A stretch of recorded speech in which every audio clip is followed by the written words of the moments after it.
Hi, I'm David Sweeney from Athletics Ireland. Using medicine balls can tick so many boxes in the overall training of athletes, from teenagers right through to elite competitors. The exercises in this video are mainly general in their nature, and there are many others that can be introduced to address the specific strength needs of each athletic event. But these exercises, if done correctly, will provide an excellent base for development of conditioning, movement quality, developing technical proficiency in each event, and the speed and acceleration development. We have roughly separated exercises into the following categories, although nearly all exercises engage many muscle groups. Starting off with all body exercises, the first one is throwing for height. This is excellent for hip and leg power. You look for full upwards extension through the ankles, knees, hips, and arms. You can see here Elizabeth is getting well off the ground on release of the ball. Then we do backwards overhead. This again is excellent for leg and hip power. We have an eccentric downward loading on the legs, followed by a rapid concentric action which initiates the throw.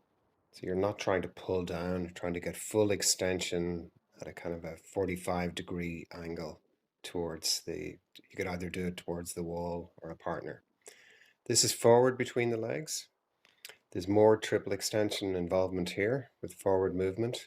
There's more quad focus than the backwards overhead exercise. Keep your arms long and relaxed when you're doing this. This is the squat jump and chest pass. It's a combination exercise of squat and an active jump in the air before release. The timing of movements help ease this movement. Allow the legs to work fully to make the throw easier, just like when you throw shot or discus. This is a slam down. It's great trunk activation. Good triple extension upwards precedes a trunk activation and shoulder and arm activation.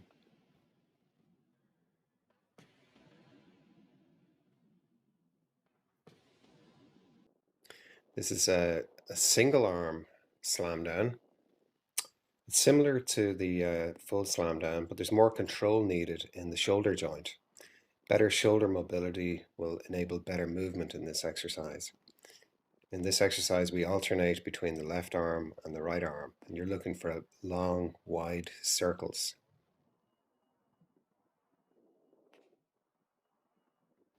This is the quarter squat and press behind the neck. You need good shoulder mobility here. It's really challenged to hold the ball comfortably behind the neck. You also need to develop timing to let the end of the squat movement assist the upwards movement of the ball. This is round the clock exercise. It's a great all body exercise where the core stabilizes the rest of the body. You really are working your body through lots of different angles and planes here. And it's a very good conditioning exercise. You can see here the athlete goes in both directions. This exercise is the single leg RDL. It's a great exercise for stability through the ankles, knees, hip, and core. Elizabeth could probably improve on this exercise slightly by keeping her pelvis in a neutral position facing the floor and her foot pointing downwards. She has a little bit of a tendency to open the hip up to the right side. This is throwing the ball forwards from between the legs and sprinting. Similar to the other exercise, throwing the ball forwards, but there's good coordination required to react immediately after you've thrown and go straight into a sprinting action. This is a kneeling overhead forward throw. There's big control needed from the quads, hip, chest, upper back, and the arms. You start in a sitting position, drive the hips forward, then the chest forward and into the throw. This is a kneel to stand overhead throw. It challenges the hip region a lot in getting from the kneeling position into the standing position. Keep the medicine ball well behind the shoulder line so you have a long pull through to the finish. This is the seated rollback and return. There's a lot happening in this exercise. There's an eccentric loading on the arms when you catch the ball, and this brings you backwards. There's a lot of lower and upper back mobility required to easily complete the rollback and return. It works the core a lot to get you upright again, delaying the throw for as long as possible. This is a similar exercise, but you fall back onto one side, and there's great focus on the obliques.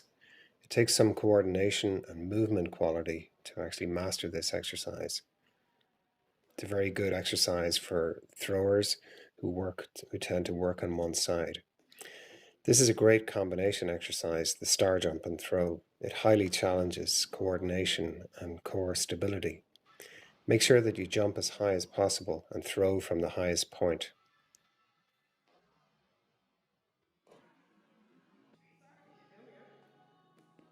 The goalkeeper exercise is a great fun exercise to finish a session. Try to work the athlete through every angle possible with no rest between throws. Reaction and fitness are required to do this well. The coach plays a big part in making this work by stretching the athlete as much as possible and trying to score a goal between the two cones.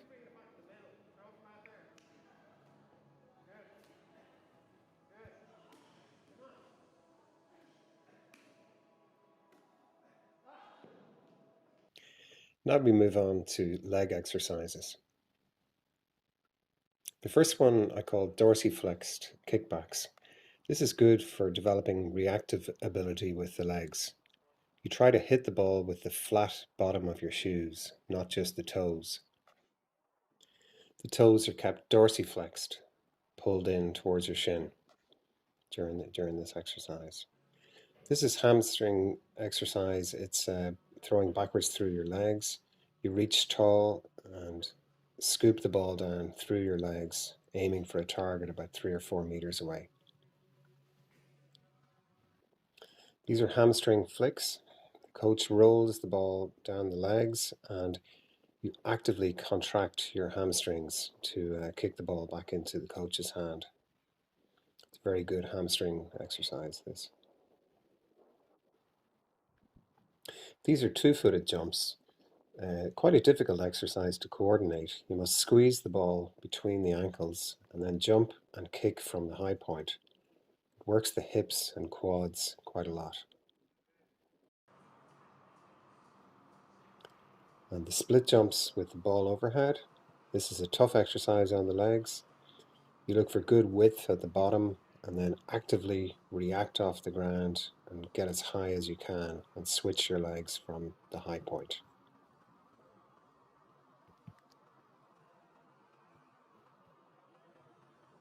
Now we move to some upper body exercises. First one is just a simple chest pass to the wall, not dissimilar to a bench press really, with an accelerated finish. There's good pectoral, tricep and forearm conditioning here. Try and keep your thumbs pointing downwards, just flick the hands towards the wall. This is overhead throws to the wall. There's a good stretch reflex action on the shoulders. It's important to keep your arms long here. It helps with increasing your shoulder mobility and gives a very good tricep workout. I've called these prone Superman flicks. There's good shoulder flexion in action here. It's a very good exercise for rotator cuff health and shoulder stability. The last exercise are hyperextensions with an overhead throw. It takes time to coordinate this exercise. There's good mobility required in the thoracic, lower back and shoulder areas. Develop a rocking motion with the body and catch, reach back and throw the ball back to your partner. Finally, we move on to core exercises. The first one is a hammer release exercise. This is a very good rotational exercise for the trunk. It's important to keep your feet on the ground and turn your hips fully towards the target. Alternate direction on each throw.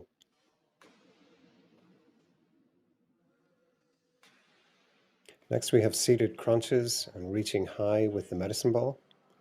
It's a very good abdominal control developer. Keep the ball in your eye line at all times, not behind your head. These are Russian twists. It's the easy version of them, with keeping your feet on the ground. Try and turn your shoulders fully. This is slightly harder where your feet are off the ground. Very good for rotational mobility and strength.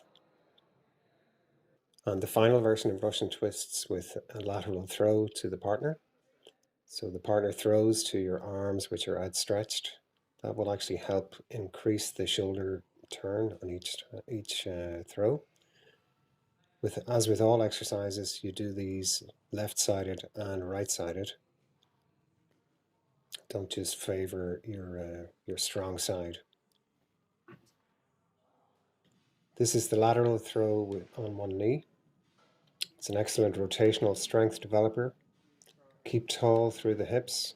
Make sure you turn your shoulders and arms into the release. Again, do this on both sides. And these are lying trunk twists. So you've got to squeeze the ball between your ankles. There's a lot of trunk strength required here. Maybe start off with a light ball or even a basketball and add weight as you can control the movement. To give you some session guidelines, usually medicine ball training is just a component part of the session. There will be other aspects to the training session. For up to 18-year-olds, select 6 to 8 exercises and do 8 to 10 repetitions on each exercise. With senior athletes, you might do 2 sets of 8 to 10 exercises, again with about 10 repetitions on each exercise. The ball weight for under 18s, you would use 1 to 3 kilos, and for senior athletes, maybe 2 to 5 kilos. You do see in gyms a lot of heavier balls, 8, 10, 12 kilos, but you cannot move these balls very fast. And in athletics, we need to move implements fast and be explosive. So I would prefer to see a lighter ball. Select exercises that mimic the movement patterns of your sport. So plan each training session and alternate the exercises around different body parts. And always remember that it's more important to select fewer exercises and perform these technically well, rather than overload your athlete into high fatigue where the technique is breaking down. So that's medicine ball training for you. Thanks for watching, and many thanks to Elizabeth Morland, who's an Irish international heptathlete, for demonstrating these exercises so well. Enjoy the fun of medicine ball training and enjoy the pain.